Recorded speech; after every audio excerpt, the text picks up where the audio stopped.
And nobody stumbled over any quarters up there, okay? Because we're not sure. Well, actually, we are, but we don't want to test it. So Pearson will call you one by one. Since we have a SC board member that's running a little late, we want to give her a chance. Give her a little chance to get here. Hi, Pearson Cross. What's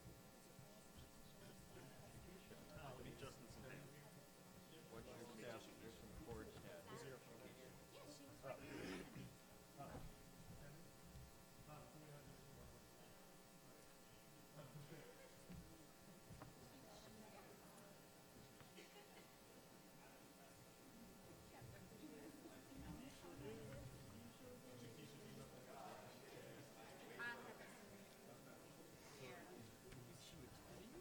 So here's Jonathan Lehall is not here. And Veretta, Anna's going to escort Veretta in when Veretta comes. And Okay. she'll be over to the right. Okay, sounds good. These two right here. Well, if she gets here in time for the introduction, she can come in. But if she doesn't, you know. Well, she'll be here and ready to come up whenever you tell her. Okay, that sounds good. So yeah, Pearson will just call you up. Bree and Toby are timing, so like 15 seconds. They'll hold on the other side. 1 minute, they'll hold up the other side. Keep everything in front. Because we are going live on NFC. It's already live. Just got the YouTube notification. Oh, you did? So we're trying to keep everything on I don't know.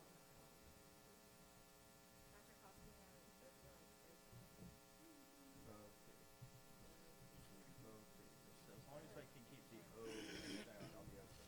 It's harder than you think. Keep the O sound, both. Both. And then afterwards, I haven't practiced for a while, so.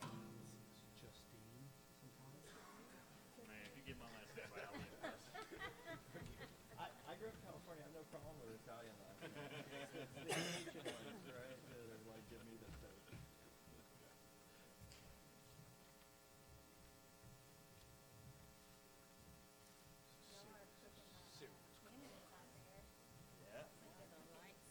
You know, wait till the public glare comes on them after they get the yeah,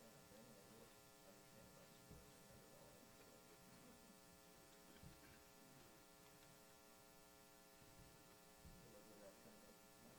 They're a lot of the way. I would say Denison, but what's it apparently? I like that. No longer will we babysit for parents. How are you? Like a parent. We talked on the phone. How are you? You have a great voice. Yeah, it's supposed to parenting sing or it babysitting. You also. Really good. Now we couldn't. Well, I haven't really heard you talk a lot. That's true. So That is true. that might seem disingenuous. Mine, but this is politics. I know. Flattery over the top. Yeah. Standing up there.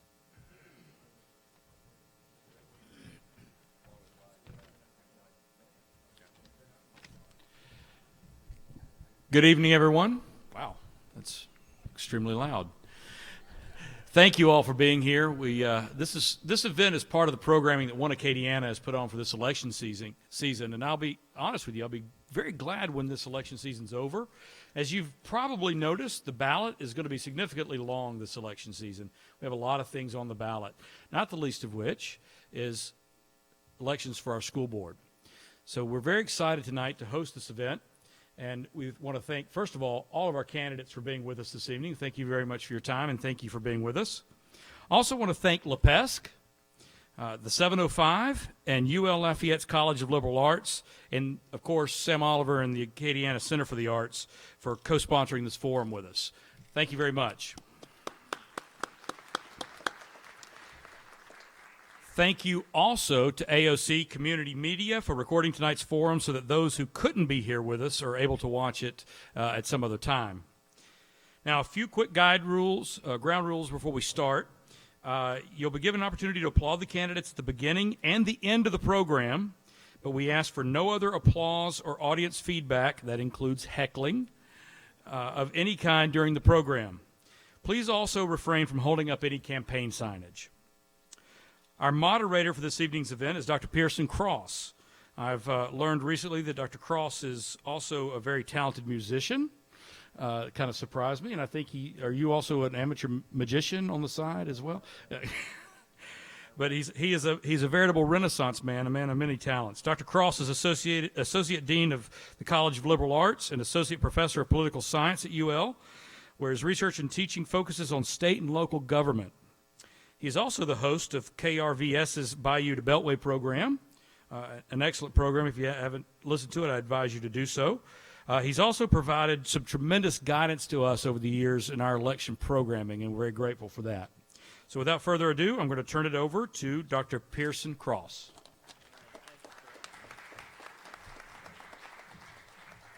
Thank you. Thank you. It's great to be here, and I'm certainly looking forward to a great informational opportunity with all these worthy candidates. And this is great. This is democracy at its best right here. What we're going to start off with, however, is a couple of words. One of them is that the focus here is on the meet and greet. So although we're going to have questions from the candidates and they're all going to get a chance to talk in this format, they are also going to go out and they're going to be in the lobby at tables with their name on the tables. And so that's when you can really, you as the audience can get a chance to ask that question that you want from the person who's from your district. So it's a chance to get up and close with the person.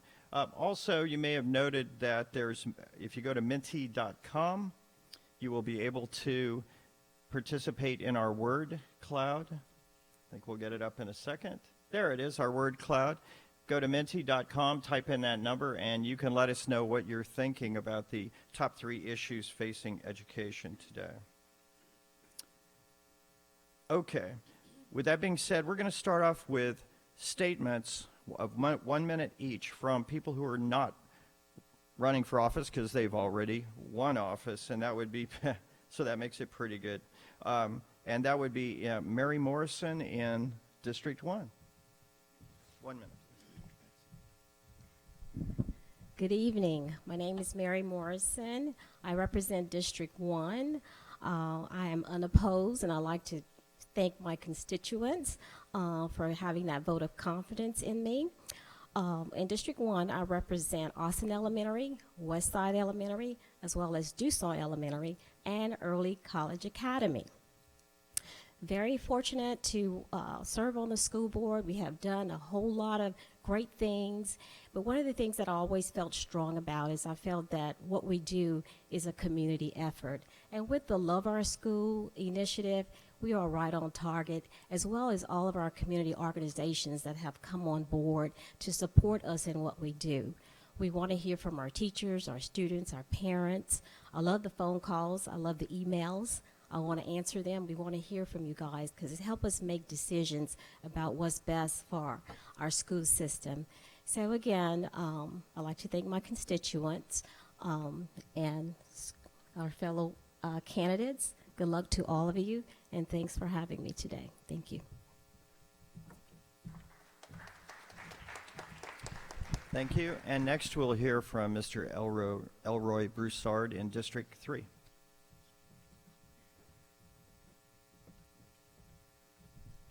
Good evening. My name is Elroy Broussard. I am the representative for District 3, which encompasses Alice Boucher, J. Wallace James, Truman Early Child Care, some of Lafayette Middle, some of Camp Crow High, Live Oak. I want to thank Acadiana for giving me this opportunity to thank my constituents for having a vote of confidence in me to serve them for another 4 years. It's a learning experience and a humble experience. I've had a great time, and we've done a lot of great work. I hope the candidates here, good luck to you. I hope that we continue to build on the foundation that we have strengthened for the last 5 years. We have done some tremendous things, and I look forward to another 4 years of making the Lafayette Parish educational system the greatest it can be. Thank you.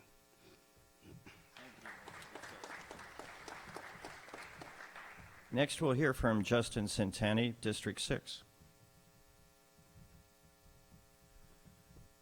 Thank you, Dr. Cross. My name is Justin Santani. I'm the current school board representative for District 6. As Dr. Cross mentioned, I am running unopposed. And like Ms. Morrison and Mr. Broussard, I'd like to thank the people of District 6 for giving me another opportunity to serve them for another 4 years. I'm very thrilled with the work this school board has done over the last 4 years, but even more so, I'm grateful for the 13 people sitting on this stage right here, because as I look down the table here, I see intelligent, professional, dedicated people who want to be public servants, and I want to make sure that I wish each and every one of you the best of luck in your endeavors over the next 3 weeks, because I know it's difficult. I know it's hot. I can't imagine how many blisters you have on your feet right now, but the work is worth it. Let me tell you that right now. The work is worth it. It's rewarding, and it's good work that the community needs us to do. So best of luck to you guys over the next 3 weeks, and thank you, everyone.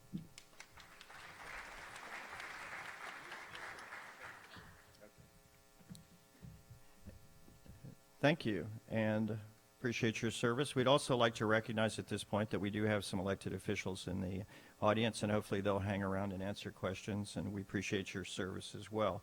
We're now going to hear from some Board of Elementary and Secondary Education candidates, and these are in competitive districts. So the first district we're going to hear from is District 7. That's Dr. Holly Bofi. Thank you so much, and thank you for this opportunity tonight. I will invite you to check out my website. It's hollybofi.com, and on the About section, you can see a long list of all of the things that we've achieved since I ran for Bessie 8 years ago, one of which I'm extremely proud of, and that's that our graduation rate has increased by 9.1 percentage points. We're now over 80% for the first time in history. Another that I'd like you to check out is that we are the #1 state in the nation for FAFSA. That means we're the #1 state for drawing down federal funds for our students to get post-secondary education. I do want to spend a little bit of my time, though, addressing an issue I'm hearing about on the campaign trail, and that's an issue where people are making the assumption that the state is requiring a scripted curriculum, and I just want you to know that that is not the wishes of the state. The wishes of the state is for our teachers to do the work that they need to do in their classroom to meet students' needs. And so I'd love to follow up with you after about that issue or any others. Thank you.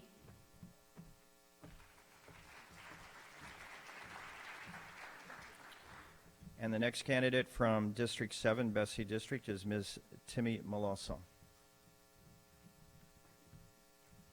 Thank you, Dr. Cross. Thank you for being here. My name is Timmy Melanson, and I am a retired school teacher. I taught for 30 years in Vermilion Parish at Kaplan High School. My husband and I have 4 sons. The 2 oldest are Lafayette City Sergeants. So we're very proud of them and the job they do every day. As a Bessie member, I will have 3 priorities. Number 1 is the student and what is best for that student sitting in that desk in that classroom. Number 2 is the educator that stands in front of him, that's in the trenches every day trying to give that student the best education that she possibly can. And number 3 are the taxpayers who spend over $3 billion a year funding our schools here in Louisiana. So I think it's important that everyone follow the issues. I think it's important that you understand what's really going on with the Louisiana Department of Education. I think it's also important that you talk to teachers to find out what their restrictions really are. Thank you.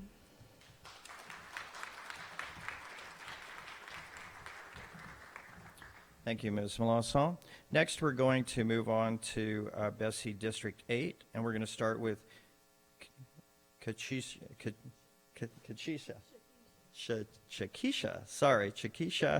I'm sorry about that. Kachisa Tanner Lee. Webb Scott. I'm so sorry. We're going to get you a sample. You get an extra 15 seconds for that. Oh, thank you. A minute will be better, an extra minute. Well, good evening. My name is Shakisha Webb Scott. Thank you. And I am number 53 on your ballot. So I want to thank you for having us this evening, and I'll be real brief. So again, I'm Shakisha Webb Scott. I'm a candidate for Bessie Board. Bessie is the governing board for all of the public schools in the state of Louisiana.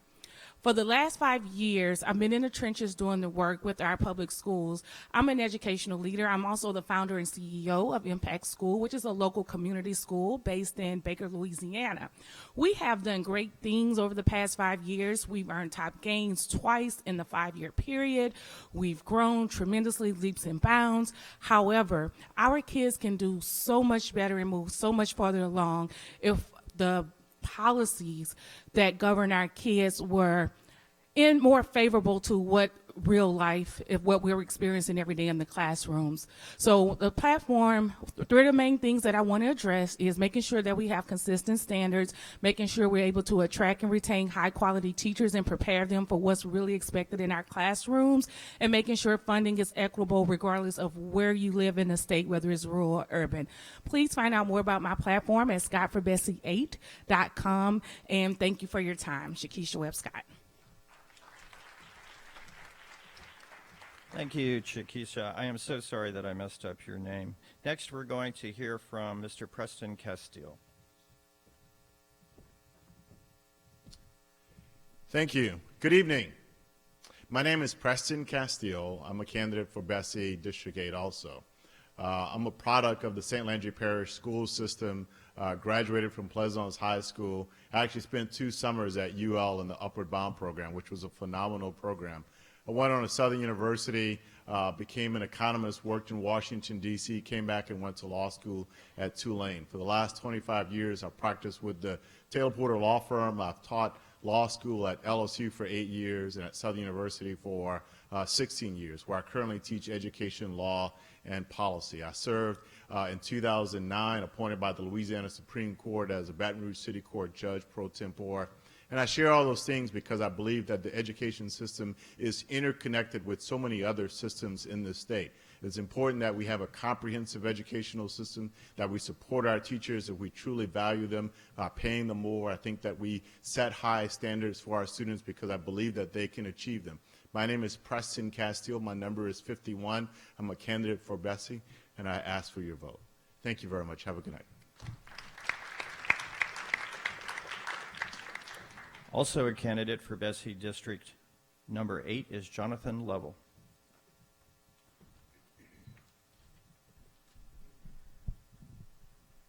I'm the son of a small-town Iowa pastor, and if there's one lesson that I learned from my father, it's that promises matter. In 1974, our state made a constitutional promise to the children and families of Louisiana. We were promised a public education system that was humane, just, and designed to promote excellence. As a public school teacher and assistant principal in a rural community in East Feliciana Parish, I know firsthand that for far too many of our children with disabilities, far too many of our children from economically disadvantaged backgrounds, and far too many of our children from rural communities, our State Board of Elementary and Secondary Education isn't fulfilling that promise. It doesn't matter who you elect to your local school board unless the policies and practices of our state school board are aligned to that constitutional promise to ensure that our children, particularly those from the most disadvantaged backgrounds, get the resources that they need to be successful and get the promise that we were promised 45 years ago. My name is Jonathan Lovell. I'm a public school teacher running for Bessie because promises matter.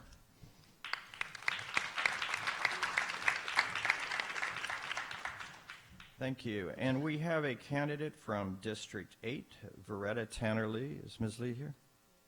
Okay, come on, please. Thank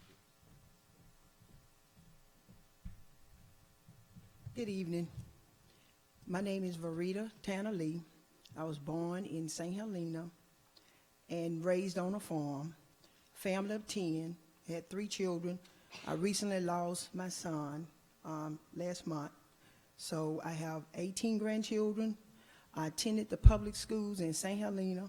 I served on the East Baton Rouge Parish School Board for 12 years and 2 years on the LSBA Board of Directors.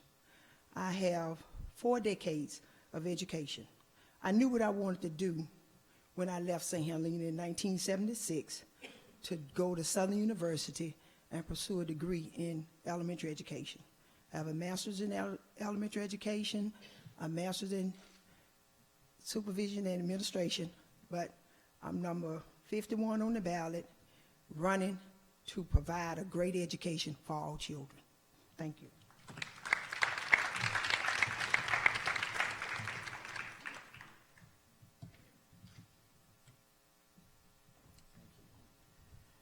Thank you. And would you help me thank all our candidates who are running and who are not in the program? You can sit down now if you want.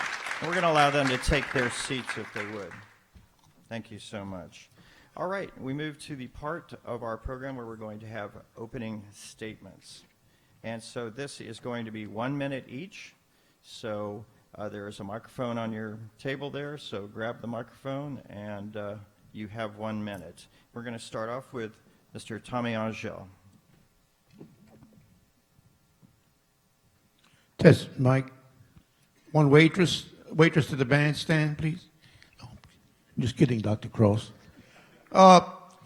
Thank you very much for having us here. I appreciate you all being here and listening to some of the things that we have to say. I want to just give you, I'll go as fast as I can. I graduated from high school, from Karen Crow High School, 1964. Upon graduation, I registered at USL, and if you'd see my transcript, you would see that I wasn't ready to go to USL after graduation. So I joined the Army. I spent 3 years in the Army. I spent 16 months in Korea. Came back from the Army in '69, married my wife, Dorothy. Then I went back to USL, and I did a lot better.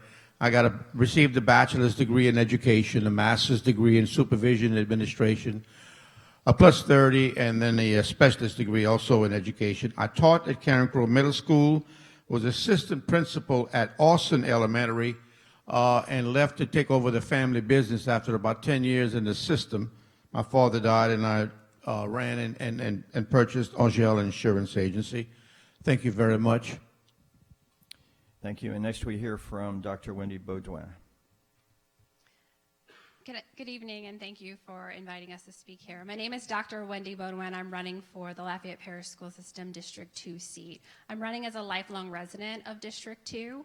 I was born and raised in Karen Crow, graduated from Karen Crow High School. When I graduated from high school, I received a bachelor's degree from UL, 2 master's degrees from Pennsylvania State University, a PhD in public policy from Southern, and I'm currently a third-year law student trying to transition into a career in education law. I spent the past 12 years working in public education, first as a teacher for at-risk students, and then as an education policy research advisor at the State Department and in the Lafayette Parish School System.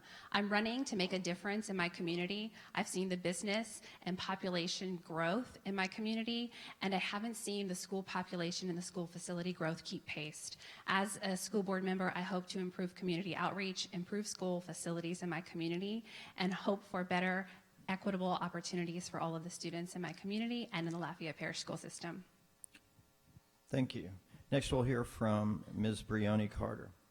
Good evening, and thank you all for coming, and thank you to the host for allowing us to be here. My name is Breyone Carter, and I'm number 109 on the ballot. I am an educator. I just finished my final year in the Lafayette Parish School System in May. I'm currently at the University of Louisiana at Lafayette teaching future teachers how to teach. So I'm a career-long educator trying to come back and make a difference. I saw what it was like inside of the classroom, and I want to give those babies a voice. I want to give the teachers a voice, and I want to give the parents the opportunity to have a voice as well. I have a bachelor's degree in elementary education, and I have a master's degree in educational leadership. I didn't think that it was this long. I want to truly make a difference in the community by giving back. I also coach cheerleading at Northside, so I'm still involved in the community, still involved in education, and I want to untie the hands of teachers. I want to cut the red tape and give them an opportunity to actually teach. Thank you. Next we're going to hear from Ms. Stasia Herbert-McZeal. Good evening. I am Dr. Stasia Herbert-McZeal. I am, like Mr. Angel and Dr. Baudouin, a lifelong resident of District 2. I am a graduate of Karen Crow High School, class of 1983, and I went to USL, and I have a bachelor's in criminal justice, a master's in English, and a PhD in psychology. I have been employed with South Louisiana Community College as an educator since 2001. My goal is to be a voice for the students in District 2, but an advocate for all the students in Lafayette Parish, because we represent the district in which people are voting on, but we also represent all the students in Lafayette Parish along with their parents and the teachers. I think we need to go back to the community. We need to start being more community-based. We need to start listening to everyone in our parish to make our schools A+. Thank you. And next we'll hear from Mr. Timmy Chasson. Good evening, everyone. Is it on? It's on. I'm Timmy Chasson. I'm the current school board member for District 4. I'm born and raised in Lafayette, Louisiana. Born and raised in District 4. I attended Vermilion Elementary. I was in the gifted program at Paulboro. Attended Northside High School, where I was the class valedictorian. Perfect GPA 4.0. Pretty smart kid right here. Then attended the Honors College at LSU, where I received my bachelor's degree in microbiology, and then attended Xavier and received my doctorate in pharmacy. Came back home, and it was time to run for the school board. I'm raising my beautiful 17-year-old daughter and my 8-year-old son and my 1-year-old daughter, who, if anybody would like to help me out during the day, I could use it right now. And I'm very appreciative to be here, happy to answer any questions this evening, and very happy to speak with everyone afterwards. Thank you. Next, we'll hear from Ms. Erica Williams. My name is Erica Williams, and I'm also running for District 4 School Board. I am from Marietta, Georgia. I learned the first time I ran that I was an implant. That's what everybody called me. But what I have to say to that is that Lafayette didn't choose me. I chose Lafayette. My husband is a Lafayette native, Dwight Williams. We have 3 children. Jessica graduated from Como High School. Jeremy and Dwight Jr. graduated from Northside High School, and all 3 of them are currently serving in the United States Air Force. My background is criminal justice.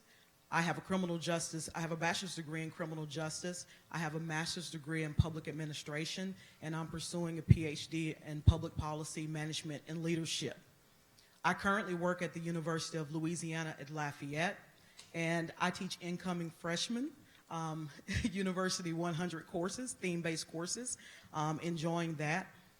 I have worked in the community the last 5 years, and my time is up. Thank you. And moving to District 7, we have Ms. Eva Green. Hello, my name is Eva Green, and I'm running for District 7. I'm a retired teacher with 30 years of experience in the school system. After working in Vermilion Parish for several years, I moved to Lafayette Parish, where I taught at Lafayette Middle School and taught at-risk students, and later became the school librarian. I have a bachelor's degree in early education with a specialization in kindergarten and library science. I've owned my own business, where I manage 15 employees. I was a trainer for the Louisiana Pathways Child Care Career Development System, training numerous teachers in the daycare facilities. I was also a youth minister for 9 years, taking 35 young high school missionaries in public and private schools during summers to serve the poor, and I'm currently the Director of Religious Education at St. Joseph's Church in Milton, where I, along with 45 other volunteers, teach 400 public school children religion. And I'm running for a seat on the board to advocate for the education of all children. Thank you. Thank you. Also running for District 7, Kate Bailey Labue. Hi, I'm Kate Bailey Labue. I want to thank One Acadiana, the 705, and La Peste for hosting this forum. I want to thank all of you for being here, and I want to thank everyone watching at home, and including my family. You know, my why, our why for doing this is huge. It's education. As a passionate parent of 2 kids in the public school system currently, you know, I know education is the foundation for success for every child, but a great school system is the foundation for success for our community. I want to make sure that our kids are getting the best education, because these are our future leaders. But it's also our ability to grow our economy. It's our ability to attract business. It's our ability to make this the best place to raise your family. And I moved back here and chose to be here. And I'm so glad I did. As a background as an attorney and nonprofit executive director, I have experience with strategic planning, budgeting, legal background, making policy and legislation, and I just think that could help the board be effective. Thank you. Thank you. Next, we're turning to District 8, Diana Lennon. Good evening. Thank y'all for being here, for just caring about education in our community.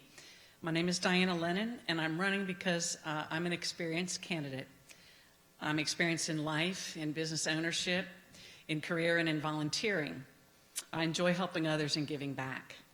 I've been married for 34 years to Rocky Lennon, and we have 2 daughters, both of whom have gone through the public school system from Woodvale to Lafayette High. I graduated magna cum laude from USL also, and I'm a graduate of Leadership Lafayette Class 29, which is the best class ever. I wrote and published a children's book that it has an introduction to engineering principles called Why Do Airplanes Have Tails?, illustrated by the Lafayette High gifted student who just graduated in May. Public education runs deep in the roots of my family, and I agree with Nelson Mandela, who says education is the most powerful weapon which you can use to change the world. I've seen education change lives and futures positively. Please vote for me, Diana Lennon, number 115, to replace Eric Kinesic at the School Board District 8. Thank you. And next from Hannah Smith Mason, also District 8. Good evening. My name is Hannah Smith Mason. I'm running for District 8 seat of the school board. I have 3 kids in public school. That is my why. Their future is going to be determined by the decisions that I make. I have a vested interest in this position. I'm a mother of 3. I'm a civic leader. I'm a professional artist, and I'm a business owner. My husband teases that I'm from nowhere because I grew up in the oil field. But we have claimed Lafayette as our home. I moved here when I was 9 years old. I went to Green Tea Linden. I went to LJ Alamo. I've experienced the Magnet Academy. I got into the gifted program, and I went to Paul Bro and then to Lafayette High. I chose to go away for school, went to Rhodes College, got my bachelor's degree in French, and we chose to come back and start our company here. We love Lafayette, and Lafayette and our schools should reflect the great community of Lafayette, and that's what I'm here for. Thank you.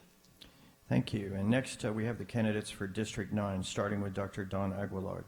Good evening. I'm Dr. Don Aguillard. I am running for District 9 for the school board position. Many of you know that I just finished 40-plus years of service in public education. I think I'm the only candidate here tonight who can say that I've been superintendent of 2 different school districts, driving the academic gains and the improvements in 2 school districts over the last 15 years. I'm running because I have the time, I have the energy, I have the knowledge, I have the roadmap as to where we have been over the past 4 years, and Lafayette Parish has done some significant improvements in lots of different sectors. The next 4 years will be equally challenging for the school board. I have the roadmap that will help this board, seated in January, continue to make improvements to academic outcomes in the Lafayette school system. Thank you. Thank you. Next for District 9, Hubert Gauthier. Good evening, everyone. My name is Hubert Gauthier. I'm running for District 9. I'd like to thank everybody for coming out tonight and everybody who is watching, streaming live right now. Thank you for taking an interest. I have a bachelor's degree in business administration. I'm a local business owner. I have 3 kids, and they are all in the public school system because I believe in the public school system. Right now, I think that the school board is on a precipice. We have hard decisions to make coming up, and I'd like to help make those decisions. We can either stick with what we've always known, or we can try and move the school board out of doing business like it's in the 80s into the 21st century. My name is Hubert Gauthier. I'm running for District 9. I want your vote. Thank you. Thank you. And the next candidate from District 9, Mr. Diogo Tavares. Hello, everybody. My name is Diogo Tavares, and as you can tell by my name, I'm not originally from Lafayette or this country. Immigrated from Portugal as a young boy, grew up in New Jersey, and my parents instilled the value of education. They always believed that anybody with a great education had a solid foundation. And it's not all about just college and university. There's a lot of other opportunities for our youth out there because our country is built on manufacturing. And unfortunately, we're missing a lot of those trades and vocational necessities in life, and I think those are important. I've got 3 children, and I'm married, been happily married. I retired from the Army about 3 years ago after running the ROTC program at UL. And while not necessarily in the K through 12 classroom, I have been in the classroom before. And I walk doors, and I hear parents, and I know their topics of concern: rezoning and transportation. And for teachers, it's the inability to have enough time to plan for stuff is their main concern. I'm Diogo Tavares. Go Diogo, go. And I look forward to answering your questions. Thank you. Now we're going to turn to the questions that have been prepared in advance for the candidates. The first question that we're going to ask is going to go, it's a rather long question, but it's going to go to the candidates from District 2. All 4 of them has a brief prologue, as do the other questions. Once again, this was submitted by One Acadiana. In early 2019, One Acadiana launched 55 by 25, an initiative with the goal of increasing the proportion of working-age adults in Acadiana with post-secondary degrees, certificates, or other high-value credentials to 55% by 2025. Increasingly, the level of education of a community's population is becoming a decisive factor in economic competitiveness. Our K-12 system provides the foundation to prepare students for college and careers, but most students will likely need some post-secondary education to be prepared for the jobs of the future. Dual enrollment allows students to access college courses and earn college credit while still in high school. The Community College Research Center found students who completed dual enrollment courses were 17% more likely to enroll in post-secondary studies after high school and 5% more likely to persist to a second year of college. Here's your question. If elected to the school board, will you commit to ensuring access to dual enrollment courses for all LPSS high school students? What other steps would you take to provide LPSS administration, parents, and students with the support and direction to prepare for the critical transition from high school to college? And your question appears right in front of you, by the way, on the floor there. Okay, these are for, we'll start with Mr. Angel, please. Read it again first. Okay. Thank you. The first comment I'd like to make is that you mentioned K to 12, or the Acadiana one mentions K to 12. I think it's very important that we go one step above K to 12, and that is Head Start to 12. I think we need to begin educating pre-kindergarten children, not only kindergarten and first grade, but pre-kindergarten children. I think that's very important. Absolutely. Dual enrollment, I think, is a great thing. Some of my children finished in high school with college credit. I think it's a great thing. You take several courses, and they count both on the high school level and on the college level, and I think we'll continue to do that. Of course, I also think that the classroom, the classroom is where it's at. As a former teacher, we need to stress what we can for our teachers in the classroom. I agree with whomever said we need to give our teachers some time where they can better prepare for their lessons, better grade their tests, and overall be more prepared to help our students. It is imperative that we give, in my opinion, our teachers time during the day, during the workday, to be able to perform these duties. And I really am kind of, especially at the elementary level. Many of our high school teachers have a planning period. Not all of our elementary and lower elementary teachers have that same period. And I think it's important that we allow them and give them all the tools that we can to do all that they can for our children. Thank you. All right, thank you. Dr. Baudouin? Thank you. So I will first start off by saying that, yes, I am committed to dual enrollment courses for all students interested in pursuing dual enrollment opportunities to go to college, either a 2-year college or a 4-year college. What I will say is that I'm also committed to funding that. Dual enrollment courses are not free. They do come with a cost, and that is one of the barriers that the school system has to having more students participate in these activities. If we look at ECA, for example, the Ehrlich College Academy, it is a great example of what students can do when they are given the opportunity to pursue college courses while a high school student. This increases their opportunity of going to a four-year college and of being successful in the community. One thing that I would like to stress is that dual enrollment courses, increasing those in our school system, doesn't just start in high school. It starts with early intervention and early education. It is increasingly difficult for students who are behind academically in reading and math to pursue dual enrollment courses. So this is a holistic effort that has to start not just in kindergarten, but in pre-K and in early intervention for birth to 5.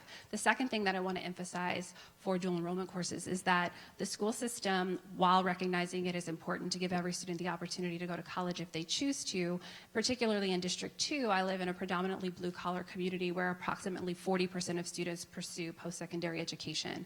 So I'm also interested on the school board in pursuing opportunities for VOTEC and more career-based opportunities for our students. My father is a plumber by trade, and if you ask him, he'll tell you the sole reason he graduated from high school in our community is because he got the opportunity to be a plumbing apprentice when he was in 11th grade. These are the opportunities that help our students who don't necessarily want to go to college, but who want to work in the community in VOTEC type environments to also be able to pursue that opportunity as well. So we need to make sure on the school board that we're providing dual avenues for students so that they can avail themselves of the opportunities that they want and plan for the future that they see for themselves.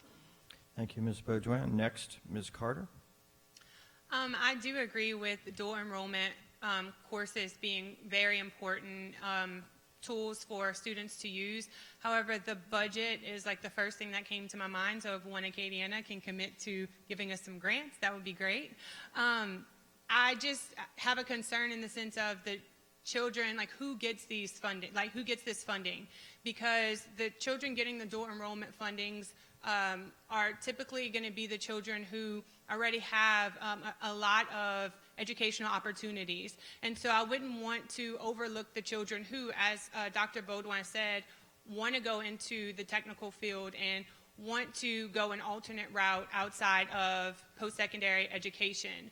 I do believe that we need to not only think about transitioning from high school to college, but also transitioning from high school to life. I think we need to take some of our funding and put it towards preparing our students for being good citizens and being good people, because people skills and the character will translate and transfer over no matter what they do, whether or not they go to college or if they go to a technical school or just go straight into the workforce. I think that's super important.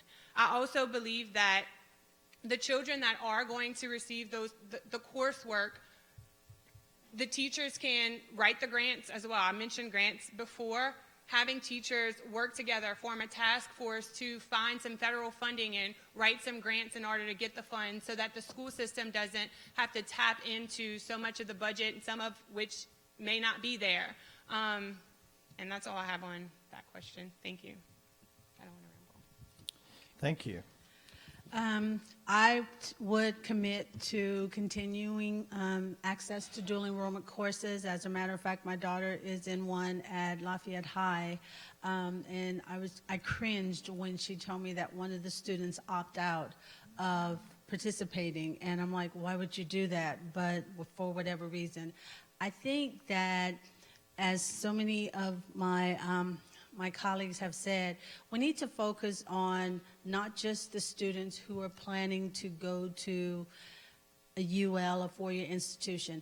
What people seem to forget is we do have a community college that is a technical college which focuses on VOTEC, as it used to be called, along with preparing students for four-year education. So if we work collaboratively with Dr. Harder or her representatives along with the university in our area, maybe we can come to some sort of agreement where we will not be overtaxing the parents of Lafayette Parish School System, but we could do something collaboratively. I think in my position, I thought like maybe we run a special for $99 per per credit.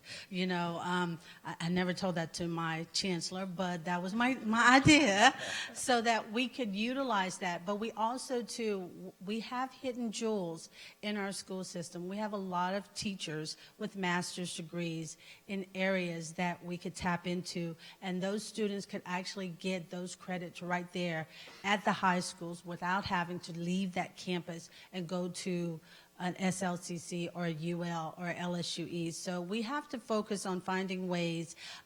Career Connections is an awesome program that teaches students those life skills. Even though it's for one day and it's for sophomores in high school, they could at least start doing that. Thank you, Ms. Herbert-McZeal. The next question goes out to Districts 4 and 7, which we've grouped together.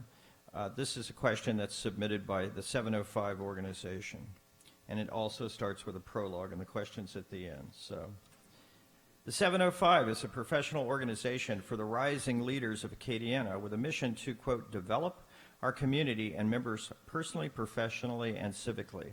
The over 200 members work throughout Acadiana in almost every sector and range in experience, from post-secondary students and career novices to seasoned executives and administrators. One of the tenets of the organization is to engage its members in issues affecting Acadiana, including employment and education. The 705 would like to bring attention to the fact that with over 4,100 employees, Lafayette Parish School System is the second largest employer in the parish. Even residents who do not have school-age children are likely to have close connections to citizens who rely on the success of LPSS for jobs, contracts, and training. However, LPSS has struggled to gain community support for resources and funding. In a 2017 election where less than 18% of the parish voted, a sales tax for school facility repairs failed, causing funds to be carved out from revenue that could have paid for staffing or other services. From public records, it is estimated that only about 100 teachers voted in that election. Now for the question. As a school board member, how would you build community support and understanding of the needs and successes of our schools? And this goes initially to Mr. Chasson.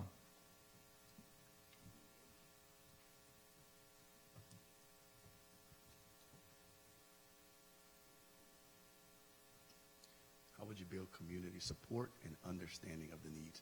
Okay, so let me see. Let me push this to the side. So my answer is going to be a little off the wall. I think we do have the support of the community, but we have to understand where we live. A tax. So a very wise gentleman who I trust his knowledge said on a bright and sunny, shiny day with birds in the skies and no rain in the forecast, on that day, a tax still fails. So that's understanding where we live and the economics of what takes place of where we live. So I think we do have community support. I'm pretty sure of it. However, if you're going to link a tax to if we have support, I don't think that's a good notion. When it comes to building the rapport and gaining the support of folks, we just continue to do what we've been doing. We take the time to improve our schools. We make sure that we don't have any F schools in District 4, which we don't anymore, and that's unheard of. Kind of took me by surprise. I graduated from Northside in 1999, and in 1999, I thought I went to at least pretty positive, at least a C school. And when we became a C in 2017, I double-checked with Tom Spencer, our data liaison from the state, and Tom informed me that this was the first time that Northside had ever become a C in the history of Northside.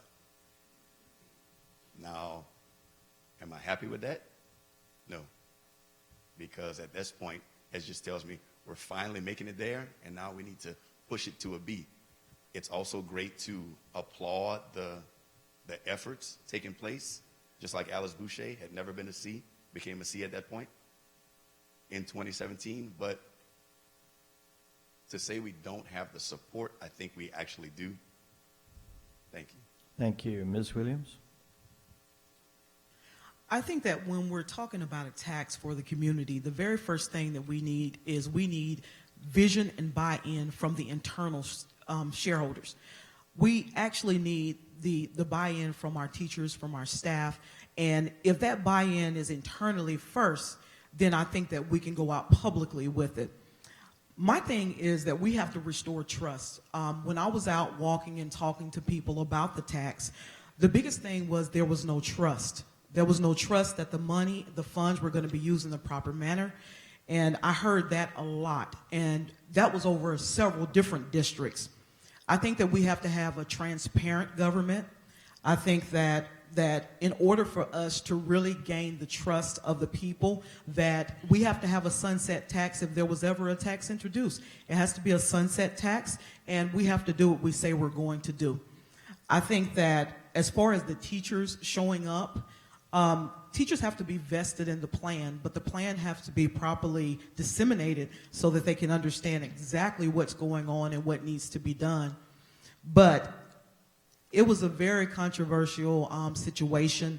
I would have loved to have seen the tax simply because there were some things that really needed to be done in Lafayette Parish. But once again, trust and transparency have to be gained and not forced. And I think that on the school board, it is up to us to make sure that we gain the trust of our community, starting with our internal stakeholders first. Thank you. Now we're turning to District 7. Ms. Green? Yes, I agree with everything Erica said. I mean, all my notes, she stole my lines. So, so I'm just going to, I'm going to go with it, okay? So I agree we do need to build trust. I don't think the community has a lot of faith in the board at this time. You know, we've had taxes in the past. I know when I was a teacher, you know, the taxes passed and, you know, word on the street was, well, where did the money go? So, you know, when we think of a tax, we need to make sure that when we collect the money, we have to say, and we have to do immediately what we say we're going to do with the money. We can't let it sit. We can't let it draw interest. The public is waiting to see if we're going to do what we said we were going to do. And there's other ways to build revenue for a school board. I mean, we have to look at those first. We have to consider our community before we start saying that there's going to be a new tax. We have to re-examine the funds that we have, where they're going, the current funds where they're going. And again, like Erica said, we have to make our budget more visible to the community so that they know exactly where the money is going. Thank you. Thank you. And now, Ms. Labue. I think the beauty of the Love Our Schools Day is that we were able to bring in 3,000 people from our community who maybe were not associated with the schools and show them the needs. I think the needs is an easy thing for people to understand. It's completely visible. And if it's not just a facility need, there's, you know, talk about needs for curriculum and improvement. So we hear about the needs a lot. I think what the community fails to hear is the successes. And I think that's where the school system and the school board needs to step up. I mean, I feel like there are so many successes. As somebody who took my children out of private school and put them into public school, I've always been an unofficial ambassador for public schools now because there are so many successes, but the narrative is not getting out there. You know, we have people being recognized nationally at our school board meeting, and there's 4 people in the audience. So I just feel like there's a lot of successes, and maybe there's a comprehensive communication plan that needs to be put out proactively to let people know the successes. And I think if we bring people in like we did with Love Our Schools, and the public-private partnerships start occurring, and we're getting more buy-in from the community, people are coming together, they're feeling like they're part of it. It's our community. If we can get people into the schools and realize the investment and the growth and the potential that's there, then I think the rest will fall into place. So I think that the needs are something that we can communicate, but we also need to communicate those successes if we want to find support for taxes or anything else to increase our budget from the public. So I think a way for that. Lafayette Checkbook is a great way that we've tried to build trust back and show people exactly where the funding is going. And I think we've been using our money wisely and trying to work towards that. And so I just feel like if we build on that, we will get the community support. Thank you, Ms. Labue. We are going to move on now to a question for Districts 8 and 9, which we've grouped together. This question is submitted by LAPESC. LAPESC is the Lafayette Parish Public Education Stakeholders Council. It's a coalition of independent education stakeholder groups committed to improving overall academic achievement, eliminating the achievement gap for children living in poverty, especially African American students, and increasing the high school graduation rates of all students. Significant school system and community strategies and resources are currently being brought to bear to assist the 9 schools of the LPSS transformation zone. Nearly 5,000 children attend these schools, and many of them, along with children in all district schools, are behind grade level and struggling to succeed. 75% of students who are poor readers in 3rd grade never catch up. In Lafayette Parish, only 42% of economically disadvantaged 3rd graders have achieved mastery or better in English language arts, compared to almost 70% of 3rd graders not considered economically disadvantaged. Here is your question. This is for Districts 8 and 9. If you are elected, what strategies, resources, and support will you provide to the LPSS administration, parents, and other stakeholders to address urgent priorities, including the 3rd grade reading achievement gap in and beyond the transformation zone? You have 2 minutes.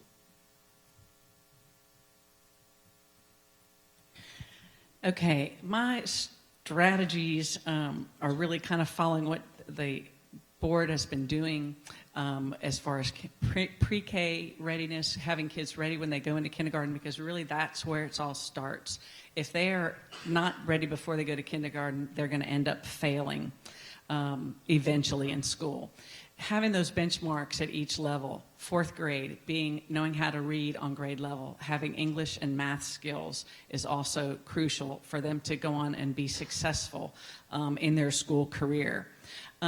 Other support, I think we need a mechanism for our teachers and our administrators and our parents to give feedback to the board. I think we need to listen to them. I think we have business partners out there who really have resources and ideas and things that they can use to help our kids so that when they leave and graduate high school, whether it's a CTE or going on to college, then they're going to have skills that that company needs. And the company's going to be happy because they have an educated workforce. I think other stakeholders, we have to bring everybody in. We have lots of parochial schools in District 8. We have also homeschoolers and homebound. And I think we need to also reach out to those parents. They have ideas. Why are they not coming to our public schools? They have property here, so they have a voice here. When we have good public schools, we have good higher property values and lower crime rate.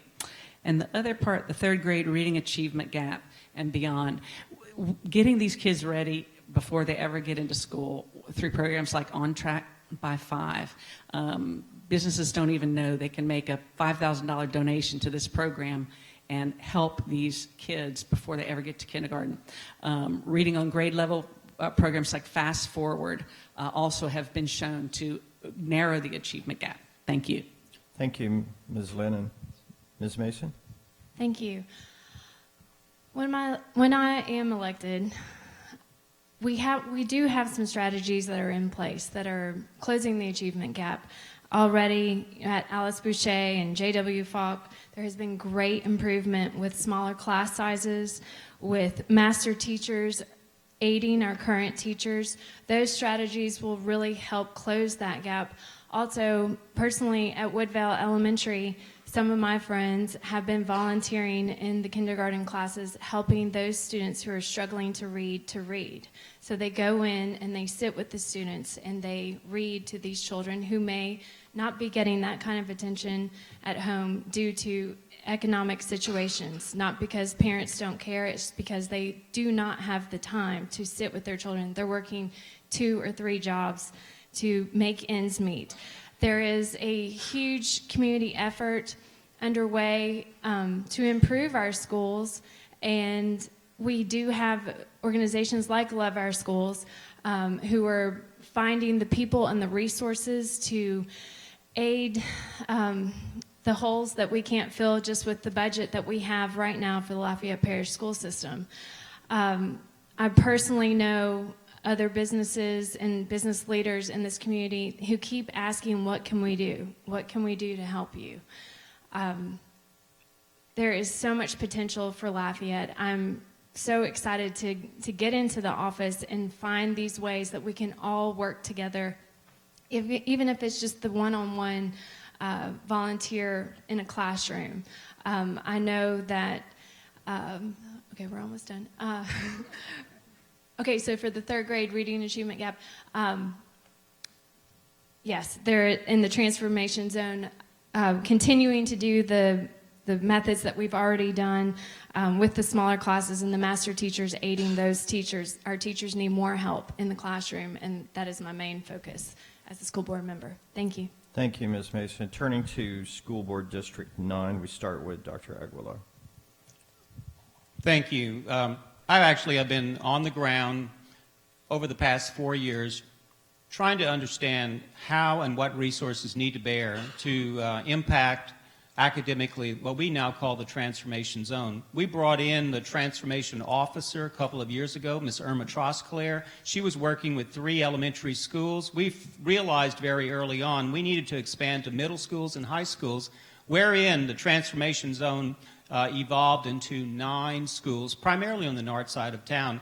We have had lots of good effort underway. The Pew Foundation very early on dedicated some funds for tutoring to take place during the day to help these kids at Boucher and Falk Elementary School. We embedded master teachers. We embedded a Tier 1 curriculum that the teachers really struggled with their first year, but they're beginning to, I believe, understand what needs to be done in that curriculum material. We have to not be discouraged that this will take some time. We are on the right track. Dr. Chasson mentioned Northside High School is a C. Boucher Elementary School is a C. We are making improvements, but we have to not let up on trying to address the academic deficiencies in the transformation zone, because the adults are capable of correcting the problems. The problems are long-standing demographic and psychological and emotional issues that impact the success of these children. We can, if we are determined to do so, we can continue deploying the necessary resources in the transformation zone and other schools as well to help Lafayette Parish, help all children to be on grade level by grade 3. And if we do that, we will have solved the problem at the most effective zone, early childhood. Thank you. Thank you. And now Mr. Gauthier.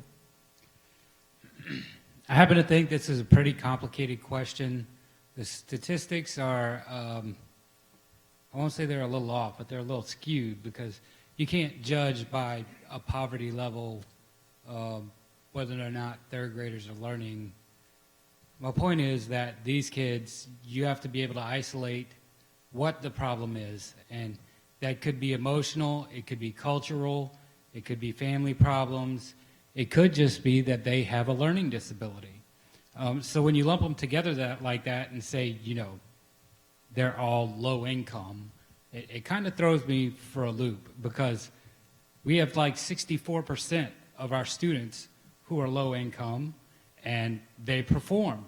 So why do these certain schools not perform? And I think it goes back to buying into a culture. You have teachers, and everybody who supports teachers, that's the culture we need to have. If you develop that culture, then the teachers can go out and say, hey, we need counselors for these students because I don't understand why they're not achieving their goals. They're not hitting their marks. You can't blame it on being below the poverty level. I just don't buy that. It has to be emotional. It has to be cultural. It has to be family. It has to be friends, learning disabilities, and we need counselors and we need psychiatrists to go into the schools and start isolating those problems for us, because that's not something we can do ourselves. So when you build a culture in that way and you build the students to succeed instead of to fail, I get it. These students, they're more worried about whether or not they're going to have electricity when they get home or whether or not they're going to have a home. So they're not really worried about reading. But our teachers, our school system, should be able to reach out to these kids and get them online. Thank you. Thank you. And finally, Mr. Tavares. Okay, so I just wrote down a couple notes here as we were kind of thinking about this, but it all begins with educating parents. It's so important to develop our children to develop a love for learning, a love for reading, and it starts at home. And so why aren't we partnering with hospitals and OBGYNs to encourage parents that once they have children, that they should be involved in their lives and read to them, because that's important. Retired teachers and volunteers. We have so many retired teachers in this area, and as I talk to some of them would be willing to give of their time and sit in a classroom and help those students that are doing well in the classroom while the teachers are focusing on those students who need additional assistance. We have an amazing community with so many untapped resources, and that's the problem in a lot of little communities, and we're not a little community. We have these amazing resources, and we're not all utilizing them and capitalizing on them. We've got an amazing library system, we've got great transportation system, and we're not tapping into those things to utilize for other organizations, which leads to businesses and other types of industrial partners in our area. We have industrial partners that are looking for folks to work for them, and if we can prepare those future workforce to step out of the classroom once they're done and move into a productive life with a great job, why wouldn't we want to keep our youth, our leaders here in our city? I think the other thing is we gather a lot of data, but we don't ask for feedback. We don't look back at that feedback. We don't check out what everybody else is doing. There are a lot of states that are doing better than us, so why aren't we looking at other communities and states to see what they've implemented? I think teacher mentorship is very important. And lastly, I'll just share this little story. Seton Hall, that's where I graduated from, didn't just attend the 1989 basketball NCAA tournament on a whim. It took years to build. And building a team with a great leader who had vision, who took that team to become the 89 final game runner-up is pretty amazing. But it's not going to happen overnight, and our community needs to come together. Thank you. Thank you, Mr. Tavares. Well, we've reached the end of our program now, and I certainly want to give a great round of thanks and applause for all the people who have put themselves on the line to better our community. If you could join me just for a second. I'd like to thank you, and we certainly applaud your service. It's a tough thing to run for office, and you all know that really well. And for those people in the audience, if you see these people, they're brave. They're putting themselves on the line to make our community better, and it's something to emulate. It's something to applaud. Tonight's program, I'd like to thank One Acadiana, LaPest, 705, the College of Liberal Arts, AOC, and the ACA, of course, who is hosting here tonight. Now, it's your turn. We are getting to the part of our program tonight where you get to interact with the candidates, and you get to meet them. You can ask your questions. There are tables set up in the lobby where you can go out, and they're going to be at their tables, I hope, and you'll get a chance to talk to them and ask that question that you've been thinking about. Hopefully, whatever questions you're thinking about. So are you ready, panelists, to face the audience and answer those questions? I certainly hope so. I'd like to mention the team that put this event together, including Andre, Bree, Toby, and Maggie, and everyone else who is associated with it. So that's it. We're going to meet in the lobby and get to meet these candidates. Thank you so much.